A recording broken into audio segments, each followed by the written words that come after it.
Bienvenidos a nuestro primer tema. Vamos a conversar un poquito sobre la importancia de la computación forense en los crímenes que tenemos hoy en día. Prácticamente no existe un incidente o un crimen que se suscite en estos días en nuestra realidad que no tenga que ver con dispositivos electrónicos. Los dispositivos electrónicos se han vuelto clave para todo lo que es el proceso de verificación de dónde estabas, qué estabas haciendo, dónde te moviste, con quién estabas, en fin, una gran cantidad de elementos que nos pueden permitir detectar cuál era la condición real de una persona a la hora de que se suscitó un acto irregular.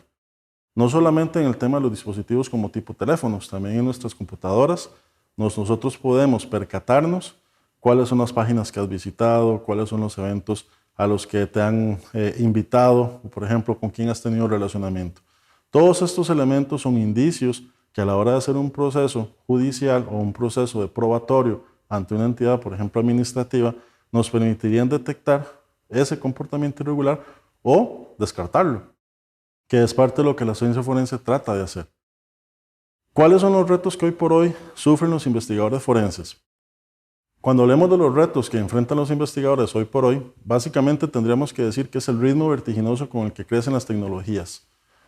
Para que un investigador forense pueda estar al día con todos los elementos tecnológicos que hoy en día encontramos, y prácticamente no le alcanzaría el tiempo.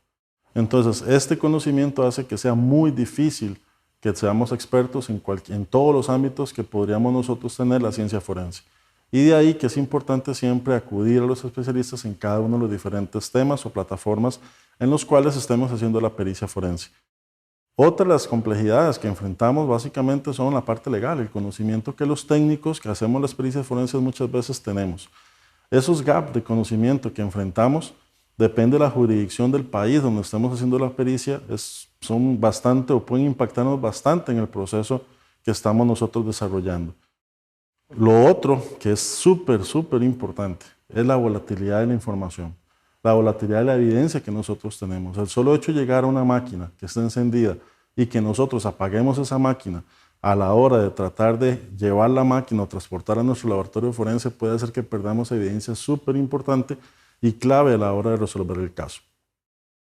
Una de las técnicas que más está tomando fuerza también son las herramientas antiforense, que son todos aquellos elementos que intentan ocultar de los peritos forenses las evidencias. ¿Para qué? Para que para nosotros sea más difícil encontrarlas y poder demostrar una actividad ilegal. Sobre eso también vamos a conversar y en los documentos que nosotros proporcionamos para temas del curso, como fundamentos adicionales y material didáctico, ahí van a ver un resumen con muchos de los elementos y principales ataques que hoy por hoy, o herramientas que hoy por hoy se utilizan para detectar y evitar estas técnicas forenses que nosotros hacemos. Cuando hablemos de la evidencia es la reina de todo el tema forense. Es el concepto clave. Lo más importante es que tenemos que conocer cuáles son las reglas del juego cuando vayamos a trabajar con esa evidencia. Depende de las ubicaciones donde estemos trabajando. Si es una ubicación, por ejemplo, en otro país, cuál es la legislación que cubre esa evidencia que estamos nosotros tratando de extraer. Si es, por ejemplo, legislación que abarca algún elemento, digamos, de índole de información personal, también tenemos que estar muy enterados de cómo va a ser el procedimiento para extraerlo y cuál va a ser el procedimiento en el cual nosotros vamos a hacer esa extracción para que no tengamos después nosotros ninguna complejidad. Es complejo, sí, pero bueno, tenemos que manejar esos procesos. Por eso, y reitero, la preparación que nosotros hagamos de la fase forense, ¿verdad? Esa fase previa que nosotros tenemos que hacer es la que define ese alcance de dónde vamos a trabajar y entonces tenemos que preparar tanto nuestros equipos como, por ejemplo, también a nuestras personas, darles el conocimiento y la capacitación necesaria para que ellos sepan, si van a trabajar en un lugar X, cuáles son las reglas del juego de ese lugar. Ah, mire, que no es en ese lugar, que es en otro sitio. Bueno, ahí aplican otras reglas, que las conozcan y las manejen.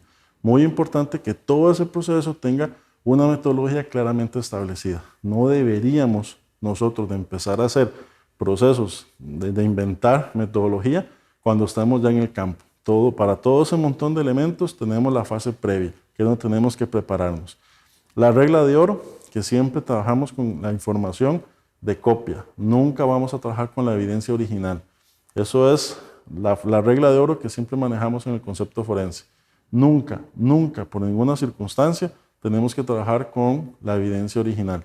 Siempre lo que se acostumbra y parte de lo que vamos a ir adquiriendo nosotros el conocimiento es a cómo sacar esas copias de la evidencia original y a partir de ahí trabajar con esas copias. Una de las responsabilidades nuestras como peritos forenses también es todo lo que es la prevención de la adulteración o cualquier cambio que quiera sufrir la evidencia, ya sea por una fuente intencional o por un descuido o negligencia de nuestra parte. Si nosotros tenemos evidencia que es delicada, por ejemplo el calor, tenemos que darle un tratamiento adecuado para que no se destruya en su trayecto, por ejemplo, el laboratorio forense. Es natural, vamos a ver, todo lo que es el tema de la informática ha venido evolucionando igual que las otras ciencias. Es normal que surgieran los conceptos de seguridad, abarcando también todo lo que es la parte de informática.